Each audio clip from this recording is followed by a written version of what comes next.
During the wartime, all our makeshift hospital, we informed to Health Ministry over the phone and written the letter, as well as we informed to ICRC also. We maintain up to the final day, May 15th also, we inform where we are working. Twice a week or monthly, we send a situation report to Health Ministry.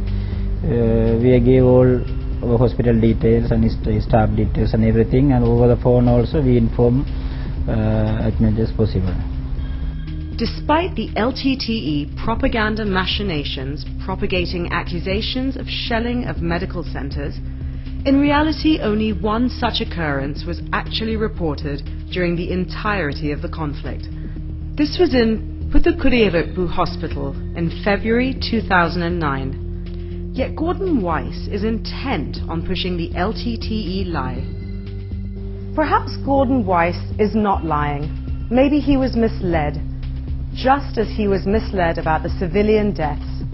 Either way, Gordon Weiss's reliable sources on the ground seem to have failed to mention that the LTTE deliberately moved command centres and artillery guns into hospital premises and no-fire zones.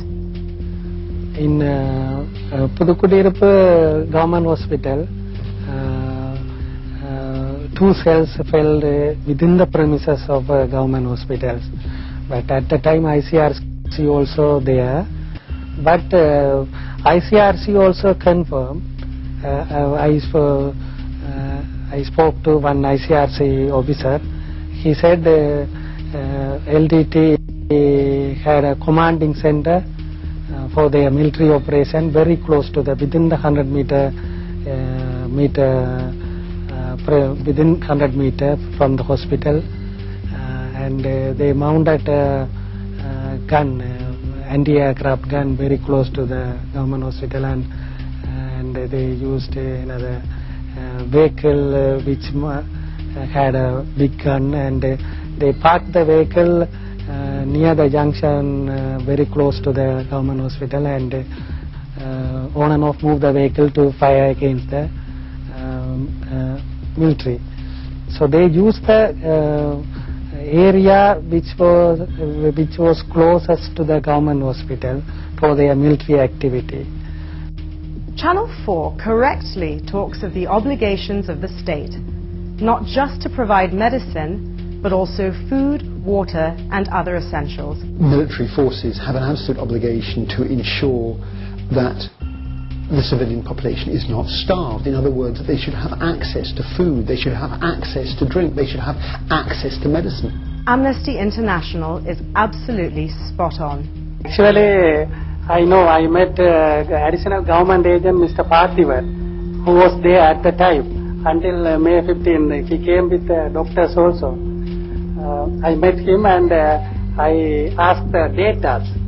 So government sent several tons of rice and parapu and dal and other flour, wheat flour to through the ICRC ship and another big ship. But the LTT has a section called Family and Administrative Service.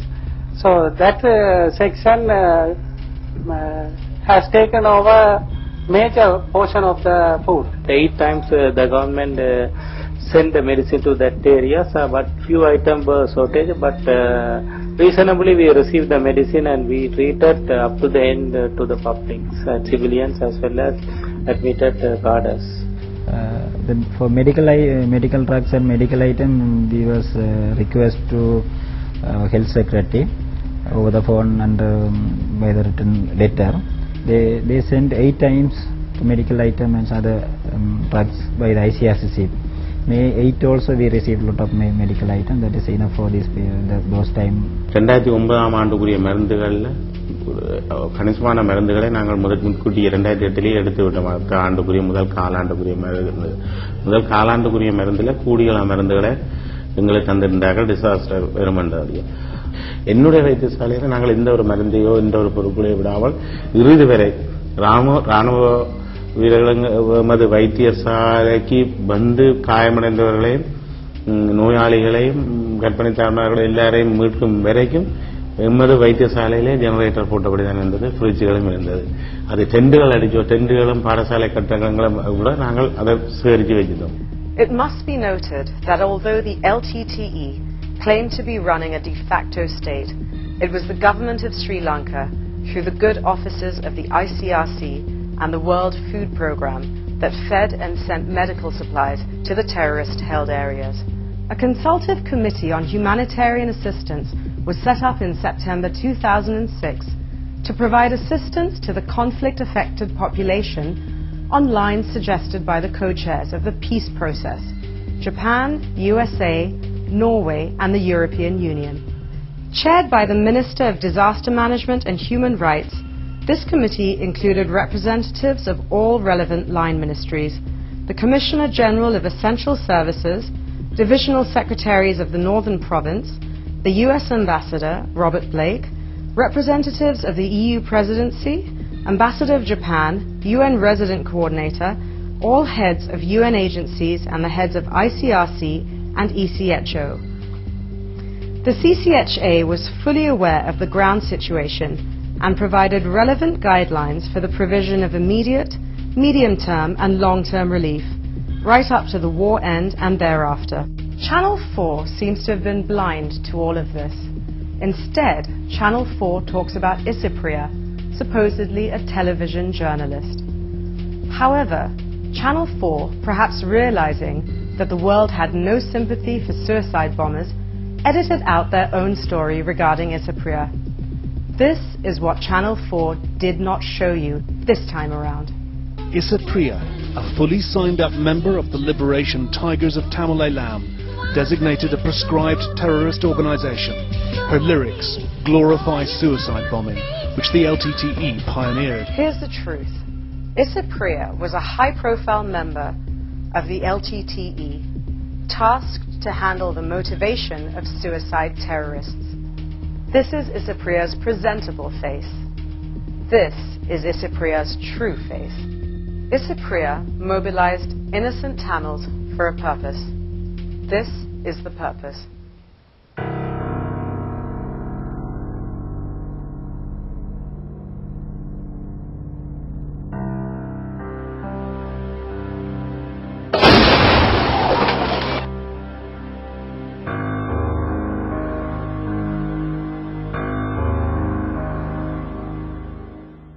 Most countries fighting terrorism adopt a standard military procedure of searching for hidden weapons, suicide jackets and documents.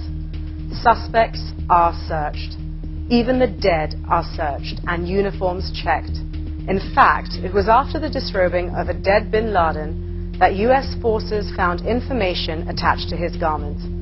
In fact, no armed forces taking on terrorists today in any part of the world would do otherwise.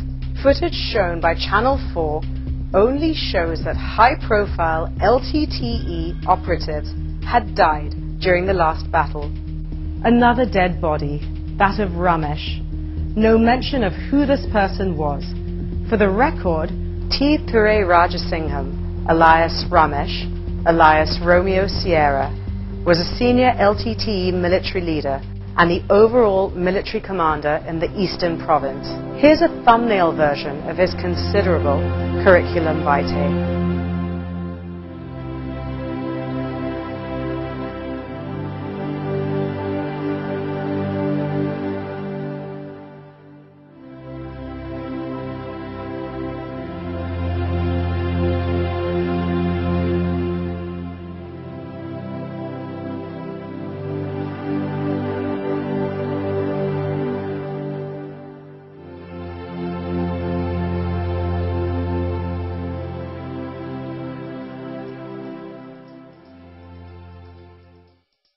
Just as Channel 4 ignored this terrorist's ruthlessness, Channel 4 underplayed the brutality of the LTTE. There's no mention of the LTTE shooting those who tried to escape. It was not a war without witnesses.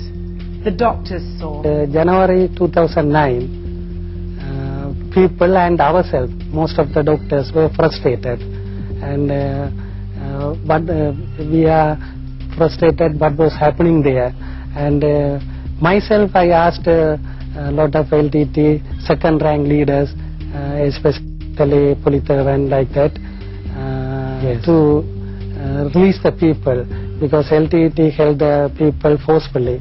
People want to move out from the LTT held areas to the government controlled areas, but they refused. He said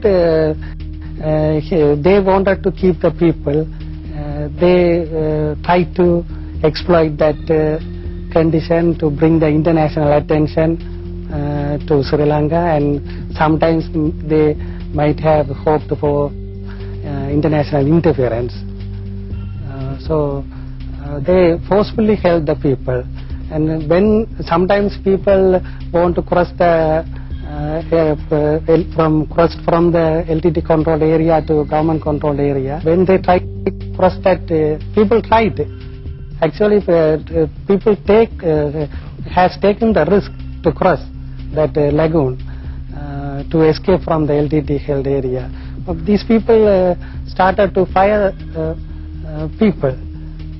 They said they are the protectors of Tamils, but at last they have started to fire, and they killed a lot of civilians. I saw that. The civilians here were witness to all this. கிளிநொச்சியில் 84ஆம் ஆண்டுலேருந்து கிளிநொச்சியில் குடியிருக்கிறேன். இந்த கிளிநொச்சியில் இப்போ இந்த யுத்த காலங்கள் முழு காலமும் இங்கே தான் நான் சேவிச்சு கொண்டிருக்கிறேன். இங்கே நாங்கள் பலதரப்பட்ட செய்திகள் எல்லாம் நேர கண்ணால பார்த்தது செய்தது எல்லாம் எங்களிடம் நிறைய இருக்கு. ஆனால் இப்ப யுத்தம் முடிஞ்சு இப்ப ஏதோ நாங்கள் ஒரு சுமூகமான சூழல்ல வாழ்ந்து கொண்டிருக்கிறோம். முயற்சி செய்ய முயற்சி செய்ய நான் கண்ணால பார்த்தேன். மக்கள் தப்புறத்துக்கு பல வழிகள்ல முண்டி அடிக்க முயற்சி செய்யறாங்க. முண்டி அடிக்கிறதுண்டா 1 மணிக்கு வந்து அந்த பண்டால ஏறி ஓடுறதுக்கு சனம் பெறும். அந்த நேரம் எல்லாம் சுடுவாங்க. சுட்டு அதுல செத்தவங்க எத்தனையோ பேர் செத்தவங்க இருக்காங்க. ஒரு நாள் நான் பார்த்தேன் கடற்கரையில, மாத்தளன் கடற்கரையில பிள்ளையார் கோயிலுக்கு நேரா பின்னால ஒரு பெரிய ஒரு இளந்தார் 2 பேர் சுட்டு கடலால மோதுது. அவன் மீது ரத்தம் கடலுக்குள்ளால போகுது. சுட்டு போட்டாங்க. என்னன்னா அவன் கடலால தப்பி போக முற்பட்டான்னு சொல்லி. இப்படி மற்றது ஒரு இளைஞர் ஒரு அம்மாவை அடிச்சு கை முறிஞ்சது. அந்த அம்மாவுக்கு அடிச்சு போட்டு அந்த மாத்திரன் தப்புறத்துக்கு தான் முயற்சி செய்தாங்க ஒழிய வேற ஒன்றும் செய்யல சனம் தப்புறத்துக்கு. அதே நேரம் தப்பி போறதுக்கு முற்பட்ட 3 பேருக்கு மரண தண்டனை கொடுத்ததாங்க. மாத்திரன் கடைசி கட்டத்துல வாகனத்தில் ஏற்றி அவர்களை முட்டை அடிச்சு அப்படி அந்த குறிப்பிட்ட எல்லைக்குள்ள சுத்தி காட்டி மக்களுக்கு முன்னால காட்டி மரண தண்டனை கொடுத்தவங்க. அவங்க என்ன செய்த குற்றம்? தப்பி தங்களோட உயிரை தப்பி வெளியில போறதுக்கு முற்பட்டாங்க. வெளியில தப்பி போறதுக்கு முற்பட்டது மரண தண்டனை கொடுத்தது. அந்த நேரம் அனௌன்ஸ் பண்ணி வாகனத்துல இருந்து அனௌன்ஸ் பண்ணி. Among the civilians was an elected member of parliament. He was there until the end. He too saw it all. எனது பெயர் சதாசிவம் கனகரத்னம். நான் முல்லைத்தீவு மாவட்டத்திலே முள்ளியோலை கிராமத்திலே வாழ்ந்து கொண்டிருக்கின்றேன். நான் இந்த போராட்டம் துவங்கின காலத்திலே இருந்து இறுதி யுத்தம் முடியும் வரையும் நான் அந்த மாவட்டத்திலே தான் இருந்தேன். அதே போன்று 2004ஆம் ஆண்டு எலெக்ஷன் நடந்த நேரத்திலே தமிழர் கூட்டமைப்பிலே இணைந்து நான் அந்த மாவட்டத்தின் பாராளுமன்ற உறுப்பினராக தெரிவு செய்யப்பட்டேன். தெரிவு செய்யப்பட்ட காலத்திலே இருந்து நான் முல்லைத்தீவு மாவட்டத்திலே கூடுதலாக வாழ்ந்து வந்திருக்கிறேன். அங்கே நின்றிருக்கின்றேன். யுத்த காலத்திலே கூட நான் 2 வருடங்கள் பாராளுமன்றம் செல்ல முடியாத நிலையில நான் அந்த மக்களோட தான் நான் நின்றிருந்தேன். அந்த கடைசி யுத்தம் வரையும் அந்த மக்களுடன் நின்றிருந்தேன். உண்மையிலே நாங்கள் அந்த யுத்தம் நடக்கிற காலத்திலே சண்டைகள் நடந்தன. போராட்டத்திற்கு ஆட்கள் செய்வதற்காக அங்கே இருக்கின்ற சின்னஞ்சிறு வாலிபர்களை கூட அவர்கள் விடவில்லை. அந்த வாலிபர்களை கட்டாயப்படுத்தி பிடித்தார்கள். கட்டாயப்படுத்தி அந்த வாலிபர்களை போராட்டத்தில் ஒரு கிழமை பயிற்சி கொடுத்துட்டு விட்டார்கள். அந்த போராட்டத்தை விட்டபோது உண்மையிலே எங்களுடைய மாவட்டத்தில் இருக்கின்ற படித்துக் கொண்டிருக்கின்ற பட்டதாரிகள் கூட எத்தனையோ பேர் இறந்திருக்கின்றார்கள். அவர்களை கட்டாயப்படுத்தி தான் அந்த போராட்டத்துக்கு இணைத்தார்கள். உண்மையிலே அந்த பெற்றோர்கள் எல்லாம் வாய்விட்டு கதறி அழாட இழுத்துச் சென்றார்கள். அதெல்லாம் என் கண்ணாலே பார்க்கக்கூடியதாக இருந்தது. அதேபோன்று நாங்கள் வார வழியிலே மக்களை வரவிடாத தடுத்தார்கள். உண்மையிலே மக்கள் அங்கேருந்து விலத்தி வந்து கடைசி நேரத்திலே வெளியில வருவதற்காக வந்தார்கள். வந்த நேரத்திலே அங்கே எம்மை வரவிடாது மறைத்து அவர்கள் தடுத்தார்கள். சில பேரை சுட்டார்கள். இதிலே